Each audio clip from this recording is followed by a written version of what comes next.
From the first night American ships appeared beyond the horizon, the enemy sensed that this war had entered a phase they were not prepared to survive. What they saw was not a single fleet or a limited operation, but the opening move of a nation that had finally unleashed its full capacity. The ocean itself seemed to belong to the United States now. Lights burned across the decks, radios buzzed with constant communication, and engines roared with the confidence of an industrial giant that had awakened. Enemy lookouts reported silhouettes they could barely count, and for the first time, fear crept into reports that had once been filled with certainty. American commanders understood something the enemy never truly grasped. Modern war was not won by courage alone, but by coordination, speed, and overwhelming logistics. While enemy units waited days or weeks for reinforcements, American forces moved according to precise schedules backed by factories thousands of miles away. Every bullet, every vehicle, every ration arrived when needed.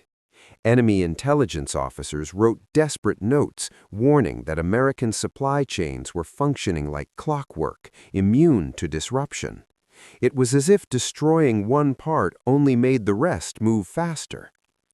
On land, American troops advanced with a discipline that surprised even their allies.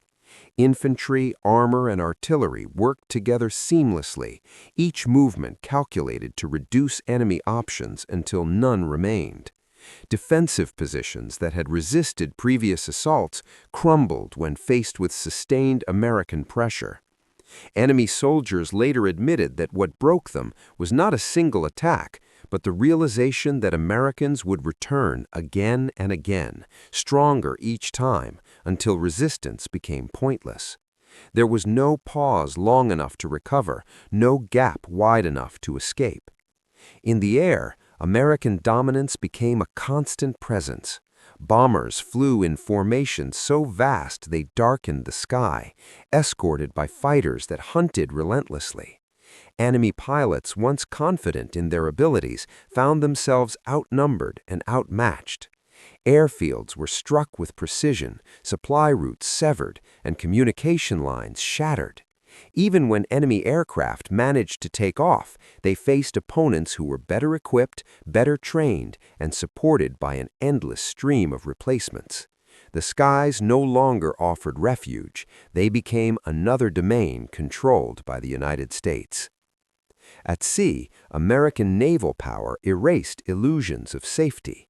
Submarines cut off supply lines with cold efficiency, while surface fleets projected strength across entire regions.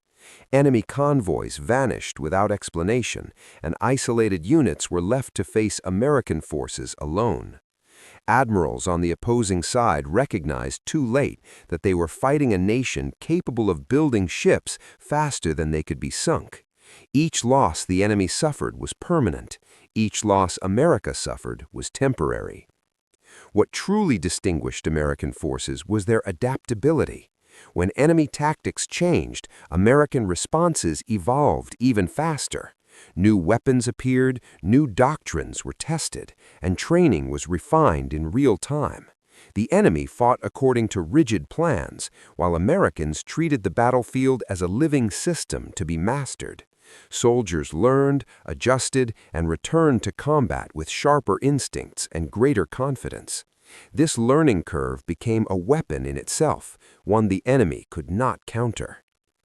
As months passed, enemy morale eroded under the weight of inevitability. Letters captured from enemy units spoke of exhaustion and disbelief. They described an opponent who never seemed to weaken, who replaced losses without hesitation, and who fought with a clear sense of purpose. American troops were not fighting for territory alone. They were fighting to end the war completely. This clarity of mission gave them an edge that no amount of propaganda could erase. When the final phase of the war approached, the disparity was undeniable. American forces advanced on multiple fronts, tightening pressure until collapse became unavoidable. Enemy leaders debated strategies that no longer mattered, while American planners executed operations with precision and confidence. The end did not come as a surprise to those watching closely. It came as confirmation of what had been evident for years. Once the United States committed fully, the outcome was sealed. The war ended with ruins where enemy ambitions once stood, and a transformed world in its aftermath. The United States emerged not merely victorious, but reshaped by its own power. Its military, industry, and technological innovation had redefined warfare itself. Enemies who once dismissed American involvement as secondary were forced to acknowledge a new reality. This was a nation capable of mobilizing its entire society into a single, unstoppable force. History would remember that moment clearly, not as the day the war began, but as the moment the enemy realized they were no longer fighting for victory, only for survival. And in that realization, the true power of America was revealed. Not just the ability to win battles, but the ability to decide the fate of the world.